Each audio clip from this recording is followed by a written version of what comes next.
It is time. It is time for many of us to understand that there is a reason that you chose to be born, and there is a time that you have chosen to die. And you have calculated this prior to incarnating into this current incarnation. There is no such thing as death. There is no such thing as another being who can forgive you for your sins. Everything is up to you. The choices that you allow determine the consequences that you will have to pay at the end of your life. We live in a world that should be exceedingly abundant. We are starting to see that the middle class is just disappearing. That people are just not doing what they can do to help their brothers and to help their sisters.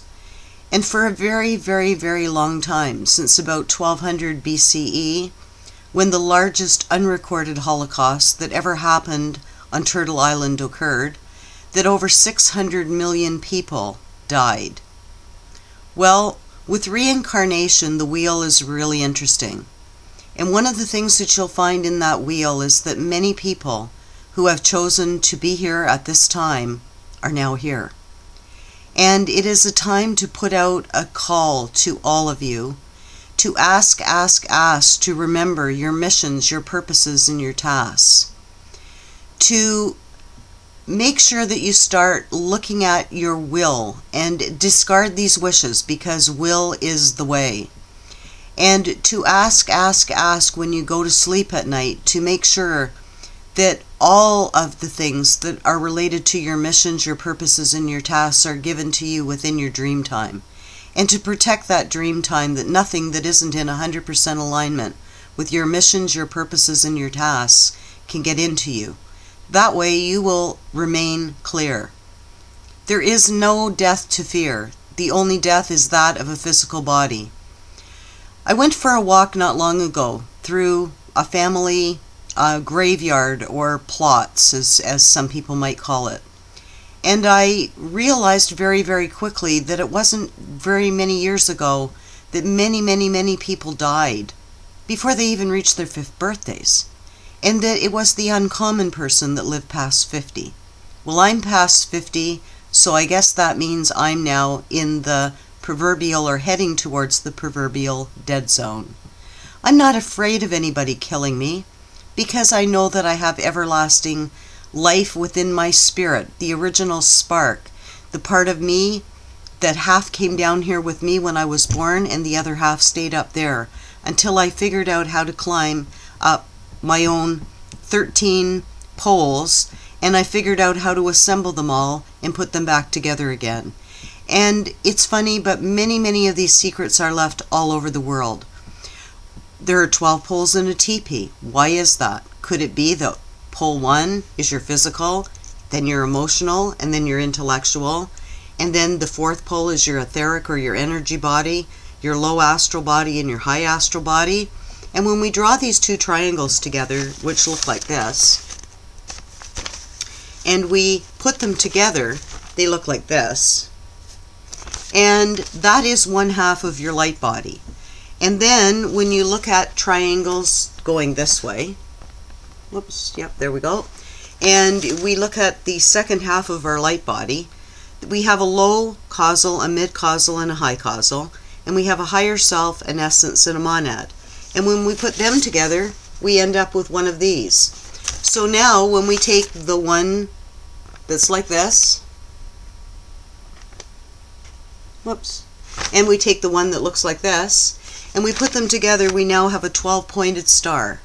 And that 12-pointed star is your Merkaba, or your light body, or the vehicle that takes you into this incarnation and takes you out of this incarnation.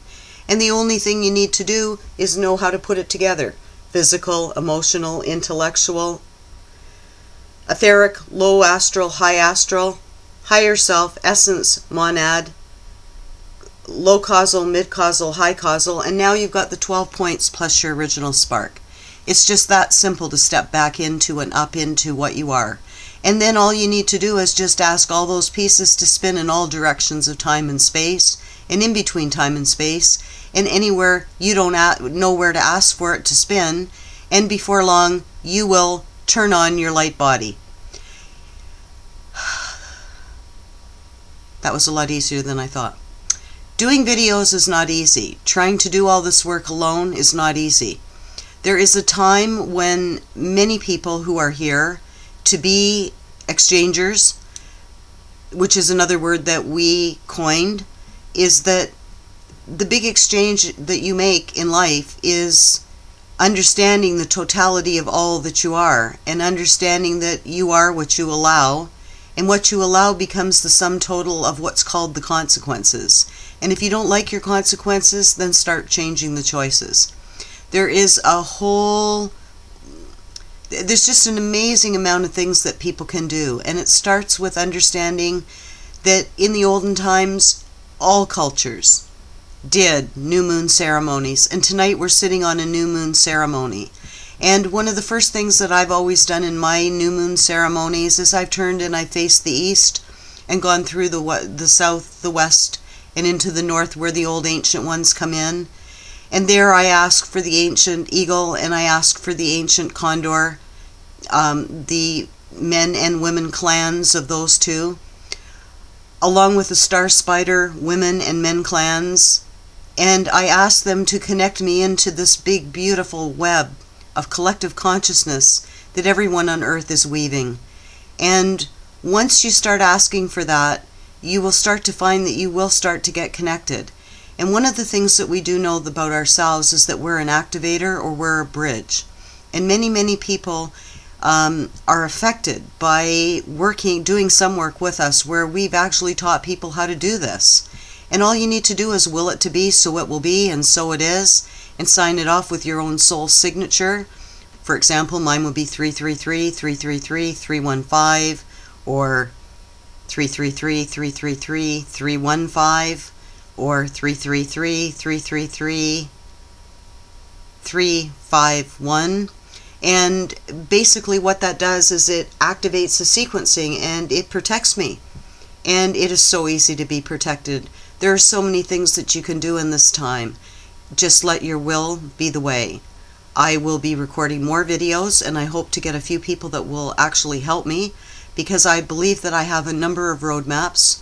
I have calibrated the ancient calendars, and the world is not ending in 2011 or even 2012. You can find my work on www.cosmosdawn.com. I am Susan Lynne Schwenger, also known as White Lotus Star, the Exchanger. Thank you for tuning in, and have yourself a happy new moon ceremony.